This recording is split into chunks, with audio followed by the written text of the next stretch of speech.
乌军狂轰俄心脏，本土能源、电网、雷达重创，1/4电力瘫痪。导弹轰炸新罗西斯克港，乌军封锁俄南部石油，疑似摧毁俄7台 S-400。乌军报捷，俄11核心炮兵系统一夜全毁，俄军指挥部被炸。俄关键公路被炸，乌军精准打击，俄军波克罗夫斯克阵脚大乱。乌多层防线消耗俄装甲力量，清剿渗透部队，推进俄军核心据地。北约80万兵力集结，欧盟1400亿援乌，俄弹药告急，朝鲜援助大幅减少。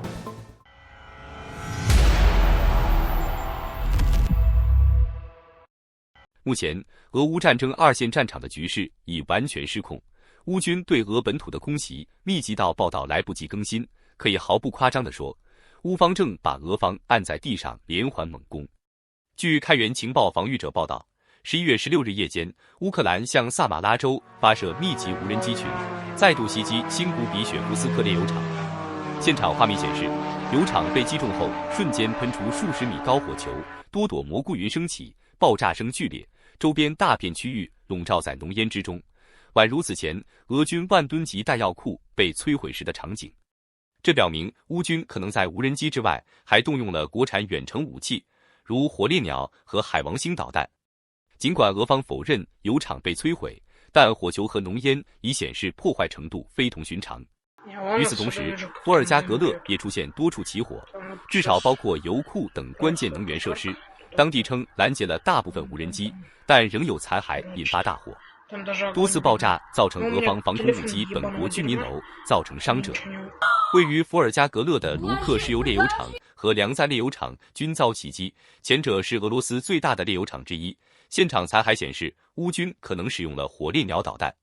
莫斯科附近的梁赞炼油厂则是俄罗斯4大炼油厂之一，也是年加工1310万吨的关键炼油厂。除了生产汽柴油和液化气外，年产约84万吨 TS-1 航空煤油，主要供应俄罗斯空天军。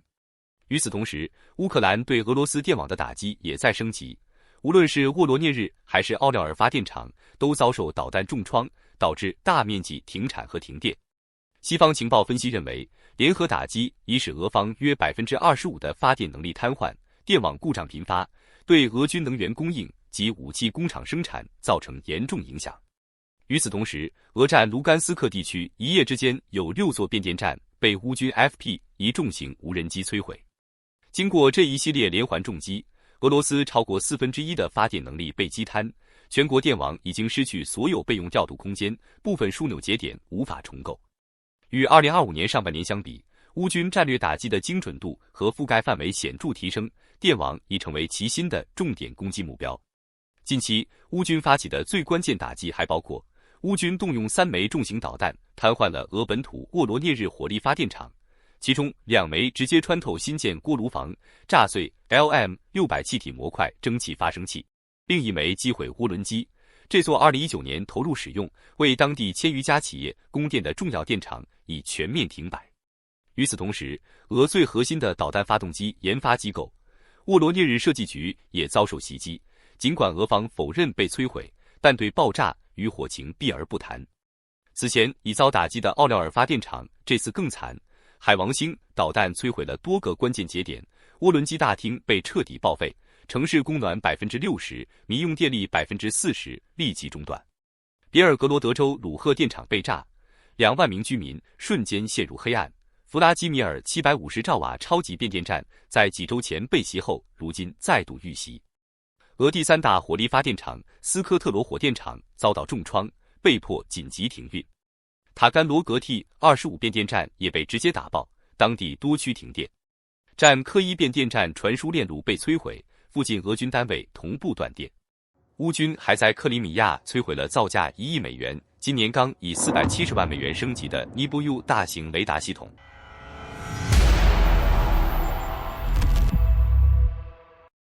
近日，最引发全球关注的是乌军对黑海沿岸战略要地新罗西斯克港的突袭。乌方动用了射程达1000公里的长海王星巡航导弹、海空无人机群，并有 F-16参战，总计发射45枚导弹，导致油库爆炸、管线与泵站受损，2大主要泊位瘫痪。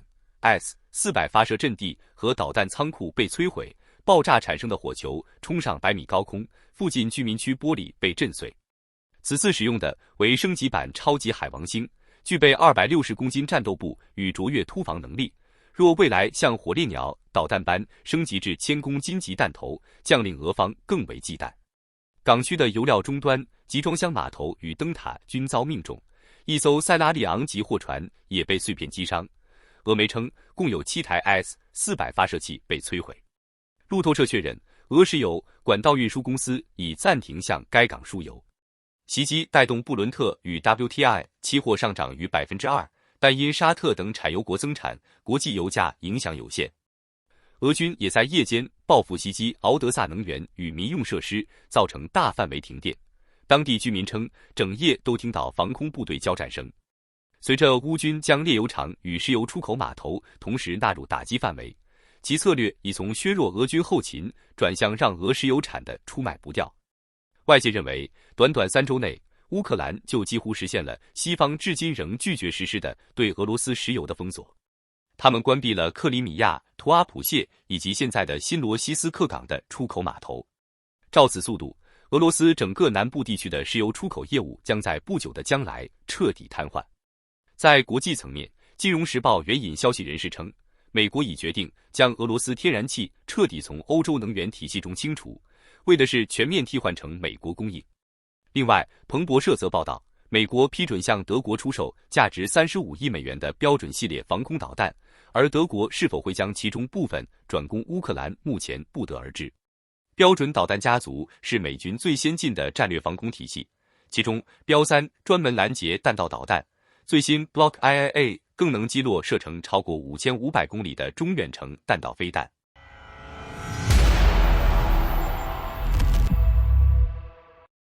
俄乌前线再度传来引人关注的突破。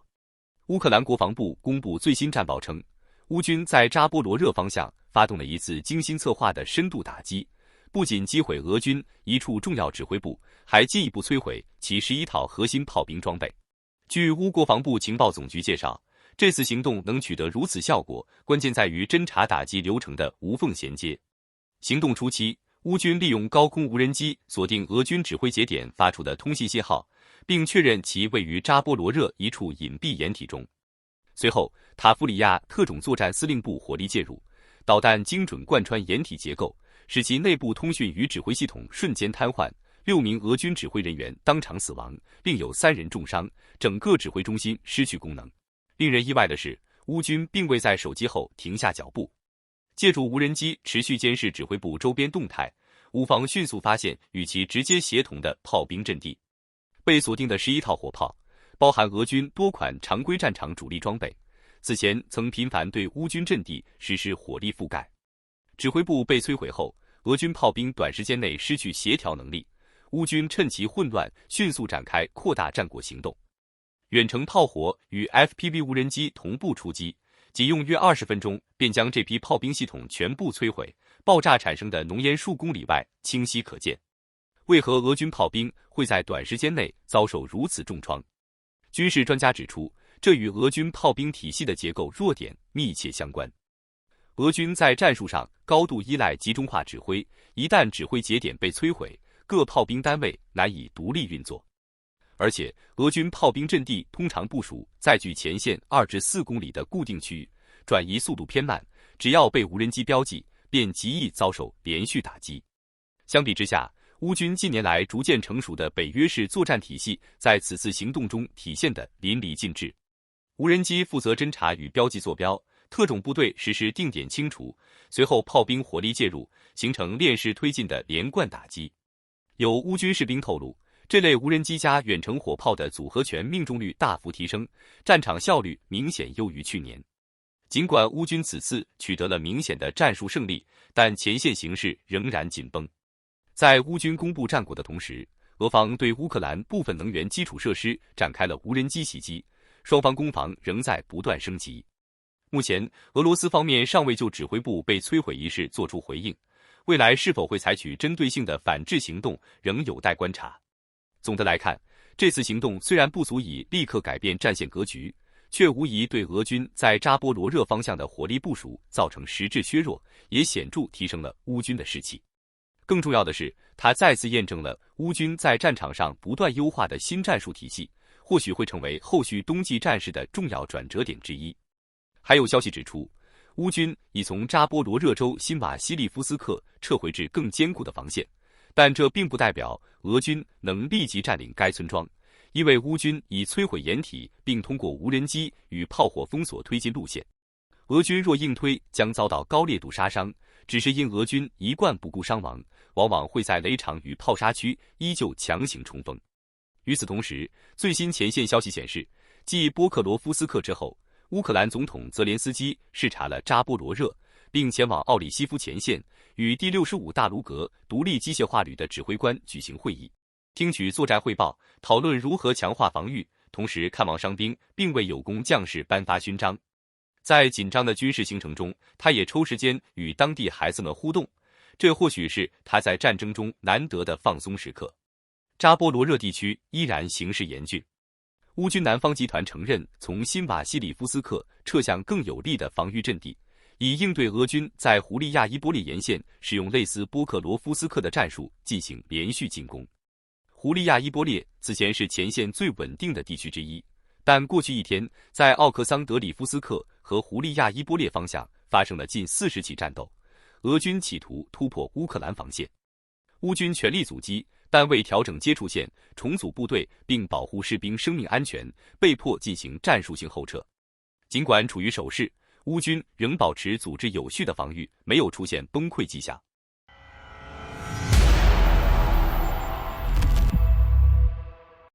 最新消息显示，乌克兰在波克罗夫斯克附近展开关键行动，摧毁了一条连接谢利多维至波克罗夫斯克的公路，从而切断了俄军的重要后勤补给线。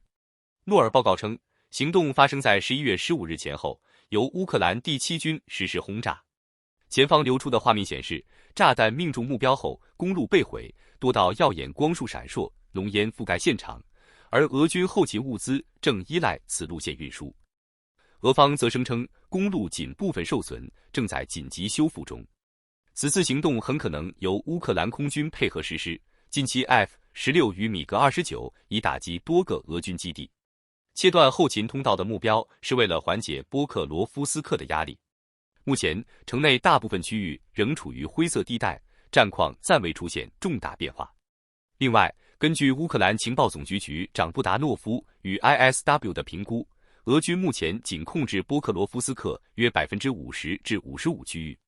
据悉，俄军疑似放弃北部突出部，转而集中兵力猛攻罗丁斯克与米尔诺格勒。从城东突破到城区的俄军正在构建防御工事，乌军已派遣部队实施围歼，南侧俄军也同步发动反击，但清剿的具体乌军部队仍不明。还有消息指出，波克罗夫斯克城内有7名俄军换穿乌军军服实施冷枪，被识破后当场击毙。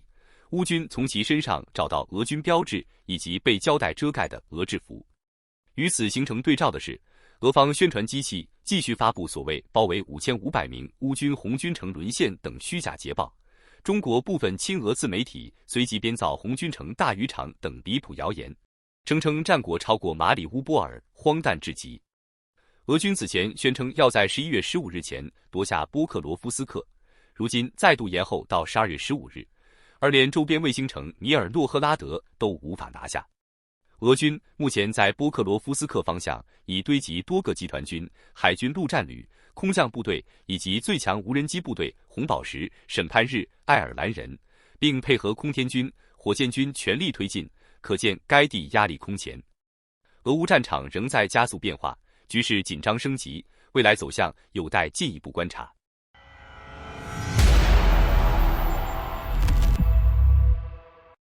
随着乌克兰平原迎来首场暴雪，俄乌冬季攻势全面爆发，顿涅茨克前线成为最惨烈的战区。无人机传回的画面中，坦克在雪地里被击中后化作一个个燃烧的黑点。乌克兰国防部11月16日宣布，在顿涅茨克方向单日摧毁10辆俄军坦克，其中包括6辆 T-80BV 与4辆 T-72B3，引发广泛关注。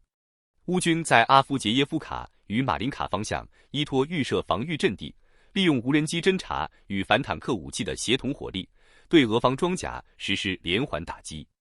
从乌方公布的实录来看，多架自杀式无人机瞄准坦克炮塔连接处及发动机舱等薄弱点位，一辆 T-80BV 被命中后迅速冒烟，成员弃车逃离，而坦克在大雪中燃烧不止。乌军强调，这一战果得益于西方提供的反坦克导弹、火控系统与无人机网络，使前线具备更强的精准猎杀能力。不过，战场数据始终存在争议空间。外媒曾多次记录出现击毁坦克被事后修正的情况，俄军 T-80BV 被击伤后仍能自行撤出的案例也并不罕见。而俄罗斯国防部至今未回应乌方通报，但此前曾宣称乌军自夏季反攻以来损失了逾5000件重型装备，其中包含多辆豹2坦克。还有多方消息称，俄军利用恶劣天气在雅尔塔至达赫内之间架设浮桥，将约10件装备渡过沃夫恰河。乌军随后击毁2辆坦克与5辆步兵战车后主动后撤。顿涅茨克如今的激战是双方冬季战略角逐的缩影。俄军继续沿用装甲突击战术，试图在降雪前后集中突破关键节点，类似10月下旬在波克罗夫斯克方向投放29辆装甲车辆的大规模进攻仍在重复。乌军则以精准打击消耗装甲力量为主，通过无人机、布雷区与远程火力构建多层防线。泽连斯基强调，波克罗夫斯克等地的防御成败将直接决定顿涅茨克战线的整体稳定。随着寒冬深入，战场的不确定性正在增加，道路结冰将限制装甲机动，低温会提高装备故障率，补给压力也将进一步加重。军事分析人士认为，若俄军在冬季无法取得突破，持久消耗将影响其士气，而乌军能否保持现有打击效率，则取决于西方援助能否持续稳定到位。面对漫长寒冬，顿涅茨克的战斗或许才刚刚进入最艰难的阶段。在库皮扬斯克方向，乌克兰特种作战部队正在逐动建筑清剿渗透入城的俄军，同时在库城西部持续攻击，以破坏补给线。乌军还持续压制盘踞在东部居民区及工业区的俄军，市内仍有约5平方公里未被清理。而战争研究所指出，乌军在市中心及佩特罗帕夫利夫卡以东有局部推进。俄方此前宣称，已控制的索博利夫卡和库里利夫卡周边并未被其实际占领。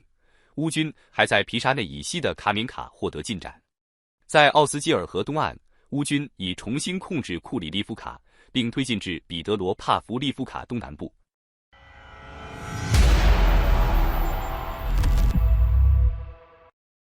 在更广泛的国际背景下，北约计划在边境部署80万兵力。欧盟拟挪用冻结的俄罗斯资产，向乌克兰提供1400亿欧元贷款。英国则被曝参与策反俄军飞行员计划。乌军频频在特种作战中得手，而俄军防御漏洞仍需补位。当前的克里米亚攻防态势可能成为下一作战季的关键转折点。另一方面，乌克兰国家安全会秘书乌梅罗夫宣布，乌方已启动伊斯坦布尔协议相关安排，预计将有1200名被俄方关押的乌克兰公民获释，双方仍采取1:1的战俘交换方式。整体来看，战局持续拉扯，信息战、前线推进与战略撤军交织进行，谣言战场尤为喧嚣，但局势核心仍取决于双方在关键节点的兵力消耗与补给能力。最新消息还显示，朝鲜对俄罗斯的炮弹供应量出现大幅下降，减少了1半以上。这一情况暴露了2大问题。路透社报道，乌克兰情报总局副局长瓦迪姆·斯基比斯基在采访中指出，最主要原因可能是朝鲜自身的弹药储备接近耗尽。今年9月，乌克兰及西方情报卫星未发现朝鲜向俄运送炮弹，而10月的交付量相比之前也明显下降。此外，超过1半的弹药过于陈旧，需要在俄罗斯工厂进行现代化改造。目前，朝鲜提供的炮弹仍占俄军前线弹药的约70%。这一变化凸显出2大问题：首先，莫斯科对平壤弹药的高度依赖，一旦供应中断或减少，将直接影响前线作战能力；其次，也反映了俄军在前线的巨大消耗。战争至今已持续3年，停战迹象仍不明显。乌克兰获得欧洲各国的持续支援，而目前唯一公开为俄罗斯提供大规模军援的，主要是朝鲜。后勤压力之外，兵源问题同样严峻。ISW 战争研究所报告称，俄军已在卢甘斯克地区动员首批乌克兰人参战，原本承诺仅负责防守基础设施，但实际被送往训练场并派往前线，面对与自己祖国交战的局面，多数人难逃悲剧。此外，俄军还从非洲募兵，已至少招募1200人。相对而言，基辅尚未下调征兵年龄，一旦实施，将释放更多兵员，双方后勤与兵力差距愈发明显。最新战况还显示，乌克兰在多个前线取得了显著进展。哈巴罗夫斯克边疆区附近，乌克兰国防部情报总局特工成功炸毁索斯诺夫卡镇附近的西伯利亚铁路。这条铁路是朝鲜向俄罗斯运输武器弹药的重要通道。在沃罗涅日，俄联邦化学自动化设计局发生火灾，该局是俄罗斯火箭发动机研发和测试的核心单位，包括联盟号、质子号和安加拉号火箭发动机均在此制造。好的，感谢您一口气看到最后了，这是对我们最大的鼓励和支持。要看最全面、最及时准确的战场热点报道更新，就请每日锁定新冷战情势。如果您喜欢我们的节目，也请您点赞、留言、订阅，把视频分享出去，让更多的人看到这个节目。想要赞助我们的朋友，可以打开超级感谢打赏赞助，帮助我们能持续做出更多好节目。谢谢大家。